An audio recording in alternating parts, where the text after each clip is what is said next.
पड़ोस में तो एक बारात चढ़नी थी, मैं भी बारात में चढ़ लिया। लोकल बारात जानी थी 40-45 किलोमीटर। अरे घंटे सारे में अगले के बारने पहुंच गए। अगले ने थ्याई में चौपाड़ चौपाल आप कुछ भी कह लो, बैठक कह लो, उसके अंदर 30-40 खाट बिछा करके, बिस्तरे बिछा करके जब गणा बढ़िया जुगाड़ कर रखा था। अक बारात आओगी यहाँ बैठेंगे। साथ ही साथ उसने ओके का भी प्रबंध कर रखा था 3-4 जगह। तो मैंने देखा अक 3 ओके में तो बैठ के हमारे बुजुर्ग आपस में आसन लग रहे, बोलने लग रहे, बतलाने लग रहे। लेकिन एक ओके पर जाके बैठ गए हमारे बालक, और बालक भी याने जिनकी उम्र 14, 15, 16, 17, 18, 19 आसन लग रहे, एक दूसरे की हंसी लाने लग रहे, और बीच बीच में ओके की घूट मारने लग रही। मैं उन्हें देखने लग रहा, ओके पिंदे नर मेरा खून जलन लग रहा। क्यों? क्योंकि ओका तो ठीक नहीं है, ऐसी मेरी मानसिकता है। तो इन्हें समझाऊं तो समझाऊं क्यों कर? पर न बुजुर्ग बैठे हैं, पर न याने बालक बैठे हैं, और सारे के सारे ओका पीने लग रहे हैं। क्या ये सही है? क्या ये गलत है? इस तरह की बात मेरे दिमाग में चल रही है।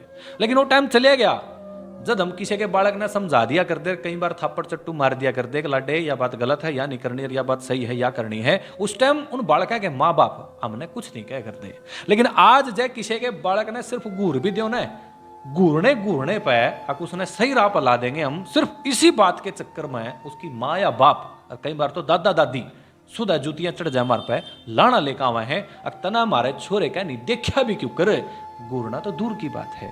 इसी वजह से फिर हमारे जैसे व्यक्ति जो ये सोचे हैं अकिन बालका ने सही राह पर ला दें, सही लाइन पर ला दें, पाछे हट जाए। लेकिन फिर भी अंदर की बात तो अंदर ही रहे है, घुट घुट के जीने से अच्छा है कि किसी ने बता दो। तो फिर मैंने उन सारे बालका में ते एक बालक टोया। वो बालक मैंने न्यू टोया क्योंकि बचपन से अब तक वो जब भी मिला करता, दिन में चाहे कितने बार मिलो, मैंने नमस्ते करे था। तो मैंने नू लग गया कि मेरी इज्जत करा है और ये मेरी बात समझ जाएगा। तो मैंने उस हेड में बुलाया, मैं कहा उरा लाडे। वो आ गया, अक नमस्ते चाचा, मैं नमस्ते। अक लाडे ओका पिया करे है? तो उसने कहा बोले ना चाचा मैं नहीं ओका पींदा, मैं तो बस इनके अलावा बैठा था। मैं दिखाई आंगली। जब उसने मेरे से आंगली दिखाई तो उसके यहाँ पर गोल्डन येलो से कलर का एक निशान था, जो कि लगभग ओका पीने वाले के जो बालक पिया कराए हैं उनके उंगलियां पर निशान होया करा है, कई बार दोनों हाथ होया करा है। तो जब मैंने उसकी आंगली देखी, आंगली देखने के बाद मैंने कहा कि लाडे झूठ क्यों बोला है?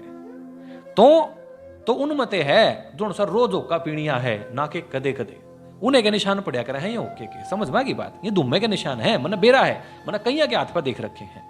जब मेरा लॉजिक सॉलिड था, मेरी बात सच्ची थी, उसने झूठ बोल रखा था, तो वो चुप हो गया। वो चुप था, लेकिन मैंने तो लग गया था कि मेरा लॉजिक कसूता है और मन ने तो उसको समझाना है, और आज उसको दबा करके उसको सारी बात कह देनी है और उसको समझाना है कि ओका क्यों नहीं पीना है। तो इसी बीच वो मेरे तेनू बोल पड़ा, चाचा ओका तो हरियाणा की संस्कृति है, देख हमारे बड़े बुजुर्ग भी पीने लग रहे हैं। महा बहुत बढ़िया, ओका तो हरियाणा की संस्कृति, हर बड़े बुजुर्ग पीने लग रहे हैं। महा बहुत बढ़िया, यही चीज सीखिए। और बात एक सुन ले भाई ध्यान से, पहली चीज तो यू करने लग रहा हूं गूगल। मैंने झटते ही गूगल कराया और लिखा भारत में ओका कौन लाया, तो उसका उत्तर स्क्रीन पर आप देख लो। भारत में ओका अकबर का एक बंदा लेकर के आया, यानी जो ओके का कल्चर भारत में आया, जिसको हरियाणा राजस्थान में ज्यादातर, हम यूपी में थोड़ा सा यूज करते हैं, वो हरियाणा का कल्चर ना होकर के मुगला का कल्चर है। और मैं यू देख मुगला का कल्चर, क्या इसने हरियाणा का कल्चर क्या है? तू है इसने हरियाणा का कल्चर क्या है? तू और रही बात हरियाणा के कल्चर तने सिर्फ ओके में दिखा है, हरियाणा के कल्चर की तो बहुत सारी ऐसी चीजें हैं जिसका तो एक का भी पालन नहीं करता है। क्या सिर्फ ओका कल्चर के नाम पे तो अपने स्वाद क्यों बढ़ा है भाई? और मैं तो उस पर भाई सुधा जूतियों चढ़ गया, मैं तो समझाना लग गया, वो प्रेशर में आ गया। उसके पास कोई जवाब नहीं था और मेरे पास बहुत सारे लॉजिक थे। मैंने पूछा तेरा दादा गांव का सरपंच रह रहा है? बोले हाँ रह रहा है। बोले मैं ओका पिया करदा? बोले ना चाचा। मका तेरा बापू गांव का सरपंच रह रहा है, ओका पिया करदा? बोले ना। मकाई संस्कृति का जो टोकरा है या फिर इसने डकोसला कह दे हैं, तेरे ही सिर पर रह जाऊगा है, तेरे सिर पर रह जाऊगा के? बोले सारे बालक भी तो पीवा है। मगर सारे बालक तो कुएं में पड़ेंगे, तू भी पड़ेगा जाके। तो मैं तो भाई कड़ा गर्म था और उसने समझाने लग गया। और दूसरे बालक ने भी समझ मारी थी, अंकुश आज गर्म हो रहा है और फलाने बालक की क्लास ले रहा है और आज के बाद यू फलाना ओका नहीं पीऊगा।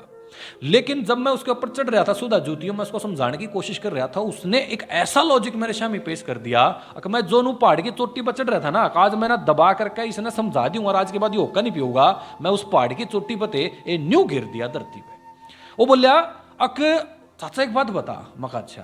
बोले जब हमारा गुरु भी है तो हमने की दिक्कत है ओका पीने में? तो जब उसने यह लाइन कही तो मेरे दिन दौड़े हो गए, मेरे सारे लॉजिक, सारे पैंतरे, सारे तर्क, सब कुछ खत्म हो गया और मैं एकदम से शांत पड़ गया और मैं कुछ जवाब नहीं दे पाया 2 मिनट तक। तो क्यों? क्योंकि जब गुरु की बात आवे ना, तो ये हमारा एक आध्यात्मिक फील्ड हुआ है और आध्यात्मिक फील्ड थोड़ा सा इमोशनल हुआ है, और जय बात गुरु के बारे में कुछ कहने की हो तो उसके इमोशन ने मैं खराब कर दंदा, और जब उसका इमोशनल टच मैंने थोड़ा सा खराब कर दिया तो फिर कौन चाचर कौन भतीजा, गुरु के बदले वो चाचे ने पीट भी दे, गुरु के बदले वो चाचे ने धमका भी दे, गुरु के बदले वो चाचे की बेइज्जती भी कर दे, कोई फर्क नहीं पड़े था। क्यों?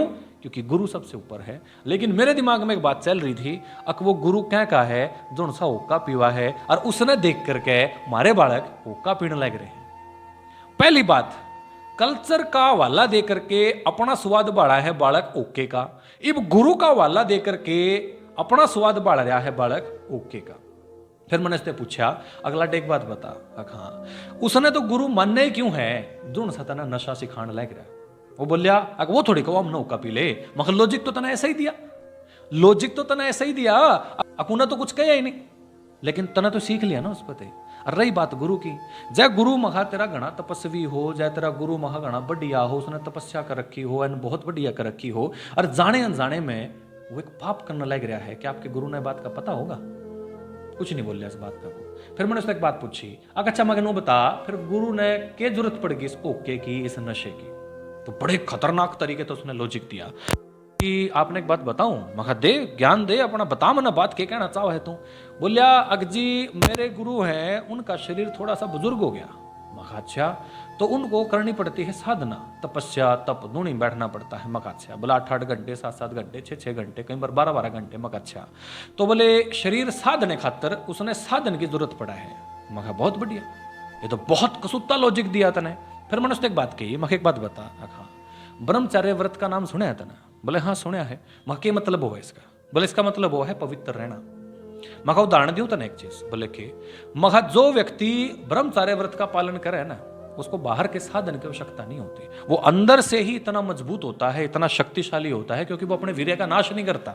और जो व्यक्ति अपने वीर्य का नाश नहीं करता, उसको संजो करके रखता है, तो उसमें इतनी शक्ति है कि वो अंदर से इतना मजबूत कर देता है कि ना आपकी ना तो इम्यूनिटी खत्म होती है और ना आपको किसी बाहर के साधन की जरूरत होती है अपना शरीर साधने के लिए। फिर मैंने उससे हनुमान जी का एग्जाम्पल दिया।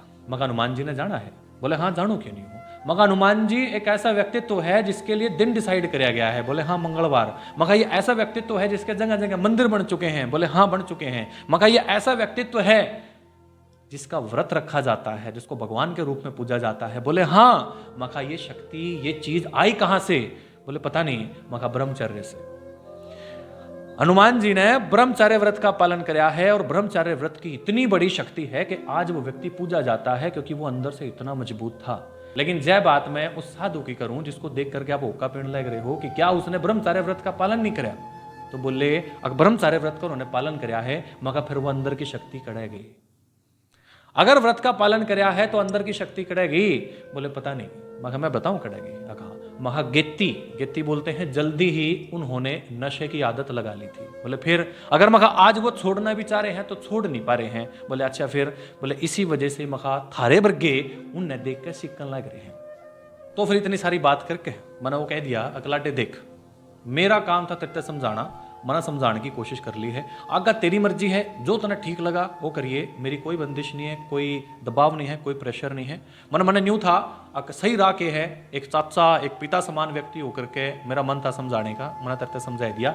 आगा तेरी किस्मत, तेरा काम, अक्तना अपने बुजुर्ग के पैड़ा पर चलना है, अक्तना ये डकोसला करना है, क्योंकि बुजुर्ग तो तेरे कभी होका पिया नहीं करे थे, तेरे पर ही हरियाणा की संस्कृति के नाम का यू ढोंग सिर पर दरिया है। बजा ले भाई, कोई दिक्कत नहीं है, आप कुछ नहीं कहते हैं दोबारा। आज मैंने समझा दिया, आज के बाद मैं समझाता भी नहीं। हालांकि वो भड़क आज होका नहीं पींदा है, उसके बाद समझ में आ गई है, और मैं उससे जब भी मिलूं हूं तो उसने गले ला लू हूं, अब उसने मेरी बात माननी है। अब जब मैं घर गया सांझ ने, तो मेरे दिमाग में बहुत उथल पुथल चल रही थी गुरु के नाम की।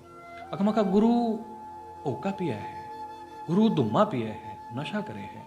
हाँ ये लॉजिक ठीक था कि शायद उन्होंने गित्ती ही वह मतलब जल्दी ही उन्होंने आदत ला ली थी और आज आदत छूटना थोड़ा मुश्किल हो गया था। लेकिन मैं एक बार यूं सोचूं कि उसने जो लॉजिक दिया था, अगर मेरे गुरु ने शरीर साधने के लिए, क्योंकि उनकी उम्र ज्यादा हो गई थी, शरीर साधने के लिए साधन की आवश्यकता है, नशे की आवश्यकता है, क्या यह सच है? क्या इस तरह के साधन की आवश्यकता होया कर है?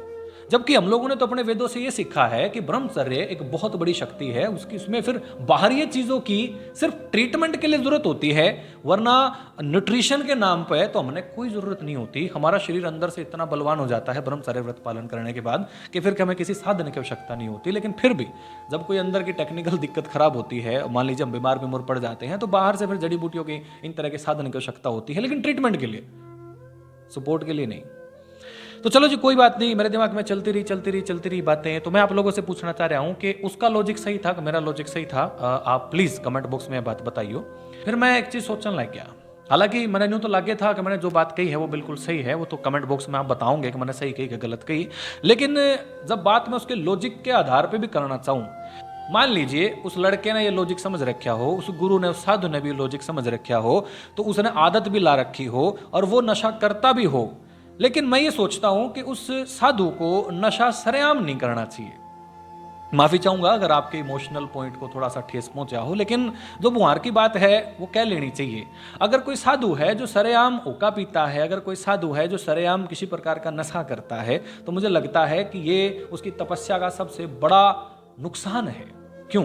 उसने अपना जीवन जिस फील्ड को दे दिया है, उसने अपना जीवन जिस आध्यात्मिक क्षेत्र को दिया है, जिसने अपना जीवन जब दूसरों के जीवन को संवारने को दे दिया है, तो दूसरों के जीवन संवारने की बजाय अगर हमारे बालक उनसे हुक्का पीना सीख रहे हैं, नशा करना सीख रहे हैं, तो मुझे लगता है कि उनकी तपस्या का, उनके जीवन आध्यात्मिक क्षेत्र के जो समर्पण उन्होंने किया है उसका कोई महत्व नहीं रह जाता, कोई मतलब नहीं रह जाता। एक लाइन में मैं इस विषय को खत्म करना चाह रहा हूं, अगर उस लड़के का या उस साधु का ये लॉजिक सही है कि इससे शरीर साधने की आवश्यकता पड़ती है, हालांकि मैं तो मानता नहीं, फिर भी भाई लुक्का पी ले, अंदर जाके पी ले, दिखा नहीं किसी ने, अक तो हुक्का पीवा है तो नशा करा है, तो शायद हमारे यहाँ याने बालक आपको देख करके गलत दिशा में ना जावें, ऐसी मेरी आपसे प्रार्थना है। कोई गलती हुई हो उसके लिए मैं क्षमा चाहूंगा। जो हमारे यहाँ बालक है ना, ये किसी की भी आड़ लेकर के अपने मजे पूरे करा है। फॉर एग्जाम्पल, कावड़ लेने जावा है, कावड़ लेने जाते जाते ये भोले का नाम लेकर के भांग रगड़ के पीवे हैं, भांग पीवे हैं, और ऊपर से हमारे यहाँ जो कलंकार हैं, कलाकार नहीं है, ये भी एक तो एक गाने बना करके भांग ने प्रमोट करा है, नशे ने प्रमोट करा है। क्यों? इन्हें तो गाने चलाने हैं, तो फिर गाने तो वहीं चलेंगे जिसमें मजा आवे, और मजा किसमें होगा? उन्हें तो फिर भांग में आवे। और भांग नहीं पीने वे अपना नाम लेकर के ना, उस भोलेनाथ का नाम लेकर के भांग पीवा है, जिसने कदे भांग का हाथ तक नहीं लाया है। हमारे वेदों में कभी जिक्र ही नहीं है अगर भोलेनाथ भांग पिया करते हैं। ये हमारे आध्यात्मिक क्षेत्र का सहारा लेवे हैं, ये हमारे कल्चर का सहारा लेवा है और अपने मजे करने लग रहे हैं। क्यों भाई? क्या ये सारे कल्चर के सिर्फ मजे करने का दामोदर थारे सर पर है, या फिर आपने पूरे कल्चर को अडॉप्ट करना जरूरी है?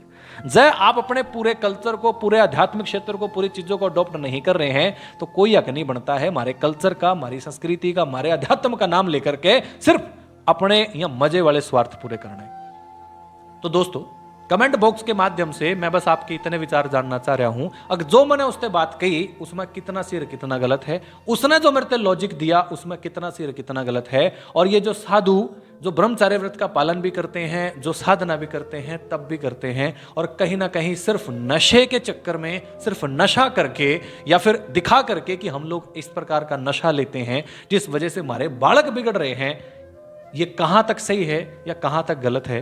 कमेंट बॉक्स में आप लोगों के विचार का स्वागत रहेगा। राम राम जी सारा ने।